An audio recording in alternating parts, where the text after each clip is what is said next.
नमस्कार साथियों। अलंकार का स्वरूप और काव्य में उसका स्थान का सेकेंड पार्ट आप सुन रहे हैं। तिवारी क्लासेस में आपका स्वागत है।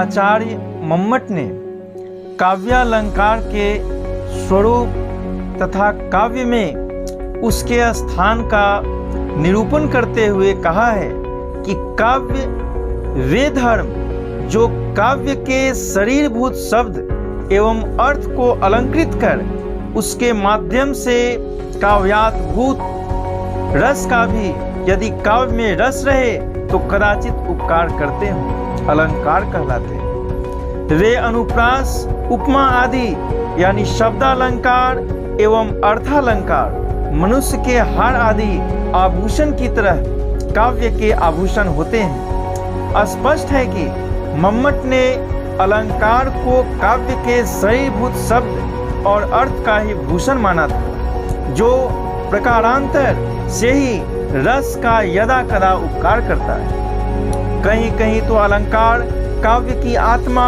रस का न उपकार करते हैं न अपकार, पर कहीं कहीं वे रस का अपकार भी कर देते हैं। श्रृंगार आदि कोमल रस के प्रसंग में कठोर वर्णों का अनुप्रास रस का अपकार करने के बजाय उसका अपकार ही करेगा।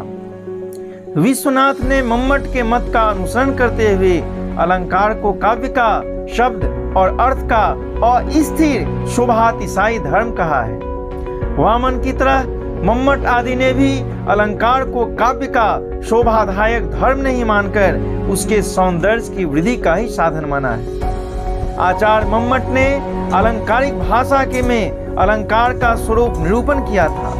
उन्होंने काव्य में अलंकार के कार्य एवं स्थान के स्पष्ट निर्धारण के लिए जो लौकिक उपमान दिया था, उसके साथ काव्यालंकार की पूर्ण संगति बैठाने के प्रयास में कुछ लोग मम्मट की अलंकार धारणा को ही अस्पष्ट कर बैठते हैं। काव्यालंकार के हार आदि आभूषण के समान होने का क्या तात्पर्य, इसका स्पष्टीकरण आवश्यक है।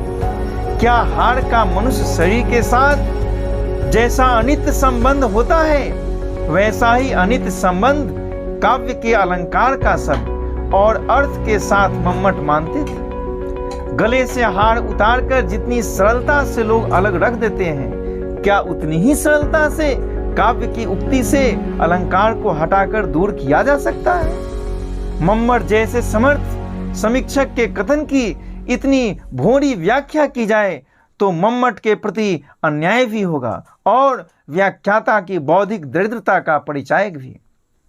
अलंकार को हार आदि के समान कहने में मम्मट का तात्पर्य केवल इतना होगा कि जिस प्रकार हार आदि आभूषण प्रथमतः मनुष्य के शरीर को ही आभूषित करते हैं, फिर शरीर के माध्यम से कभी कभी उनकी आत्मा का भी उपकार कर देते हैं, उसी प्रकार काव्य के अलंकार भी प्रथमतः काव्य के शब्दार्थ को ही भूषित करते हैं और उसके माध्यम से काव्य की आत्मा रस का भी यदा कदा उपकार कर देते हैं। हार आदि लौकिक आभूषण से काव्य के अलंकार का इसी दृष्टि से सादृश्य है। ज्ञातव्य है कि सादृश्य के लिए दो वस्तुओं में कुछ सामान्य तथा कुछ विशिष्ट की अपेक्षा होती है। दोनों में सर्वात्मना साम्य आवश्यक नहीं। अलंकार वाच्य का उपस्कार करते हैं, शब्द अलंकार काव्य के शब्द का तथा अर्थालंकार काव्य के वाच्यार्थ का उपस्कार करते हैं। कथन की भंगी के चमत्कार या विक्षति को काव्य का अलंकार मानने का यही तात्पर्य है। औपम्य गर्भ अलंकार में प्रस्तुत अर्थ के लिए जो प्रस्तुत की योजना की जाती है, उसमें कवि का एक उद्देश्य प्रस्तुत वस्तु के रूप, गुण, क्रिया का उत्कर्ष साधन भी होता है। प्रस्तुत के रूप, गुण आदि के उत्कर्ष के लिए कवि ऐसे अप्रस्तुत सामने ला देता है जिसके उत्कृष्ट रूप, गुण आदि से पाठक परिचित रहता है।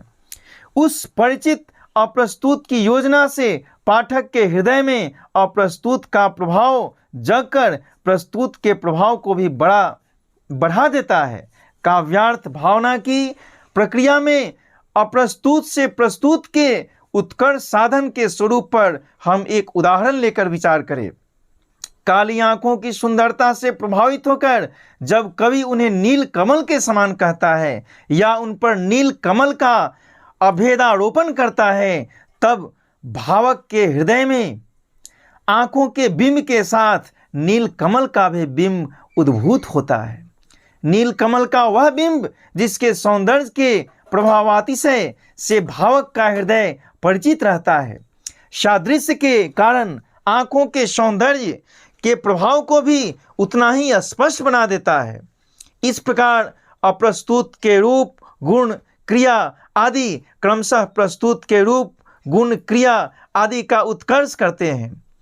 प्रस्तुत व्यापार समष्टि के लिए भी कवि जहाँ अप्रस्तुत व्यापार समष्टि की योजना करता है, वहाँ अप्रस्तुत योजना की सार्थकता प्रस्तुत व्यापार समष्टि की प्रभाव वृद्धि में ही होती है। जो अप्रस्तुत प्रस्तुत का उत्कर्ष करने में समर्थ न हो, उनकी योजना व्यर्थ तो होती ही है, काव्य का भार बनकर काव्य के सहज सौंदर्य को भी नष्ट कर देती है।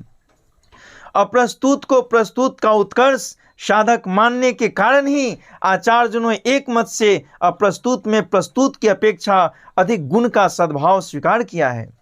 अप्रस्तुत की योजना में कवि का अभिप्राय यही रहता है कि पाठक अप्रस्तुत के गुणाधिक्य से परिचित रहते हैं, अतः वे अप्रस्तुत पाठक के हृदय में प्रस्तुत के रूप, गुण आदि का भी उत्कृष्ट प्रभाव जगाने में समर्थ होंगे। इसीलिए लोक परिचित अप्रस्तुत की योजना ही वांछनीय मानी गई है। प्रस्तुत के लिए कल्पित अप्रस्तुत के साथ प्रस्तुत का रूप, गुण, क्रिया आदि का भी साम्य हो सकता है और केवल प्रभाव का साम्य भी। प्रभाव साम्य से अप्रस्तुत का प्रभाव प्रस्तुत के प्रभाव की वृद्धि करता है। प्रस्तुत के रूप, गुण, क्रिया आदि के उत्कर्ष साधन या प्रभाव वृद्धि के साथ अलंकार काव्य के भाव या रस का प्रभाव बढ़ाने में भी सहायक होते हैं। रस संप्रदाय के आचार्यों ने तो रस भाव आदि का उपकार करने में ही अलंकार योजना की सार्थकता मानी है। यह ठीक है कि सभी अलंकार नियत रूप से सदा रस भाव आदि का उपकार नहीं करते, वे कहीं तटस्थ रह जाते हैं तो कहीं रस भाव आदि के बाधक भी बन जाते हैं, पर काव्य में रस भाव आदि के उपकारक अलंकार ही ग्राह्य हैं, वे ही सच्चे अर्थ में काव्य के अलंकार हैं। निष्कर्ष यह है कि अलंकार शब्द अर्थ के ही आभूषण हैं, वे प्रत्यक्षतः काव्य के वाच्यार्थ का उपस्कार करते हैं। अलंकार की उपादेयता इस बात में है कि उससे वर्ण वस्तु के रूप, गुण आदि का उत्कर्ष होता है तथा रस भाव आदि के सहज सौंदर्य की वृद्धि होती है। आचार्य रामचंद्र शुक्ल ने काव्य में अलंकार के इन्हीं कार्यों को दृष्टि में रखकर कहा है, भावों का उत्कर्ष दिखाने और वस्तुओं के रूप, गुण और क्रिया का अधिक तीव्र अनुभव कराने में कभी कभी सहायक होने वाली युक्ति अलंकार है। रसवादी शुक्ल जी की अलंकार विषयक यह मान्यता मम्मट आदि रसवादी आचार्यों की मान्यता से अभिन्न है, यानी बिल्कुल ही अलग है। आशा करते हैं यह वीडियो आपके लिए उपयोगी होगा। फिर हम अगले वीडियो में काव्य में अलंकार का स्थान इसके बारे में बतलाएंगे। Thank you very much.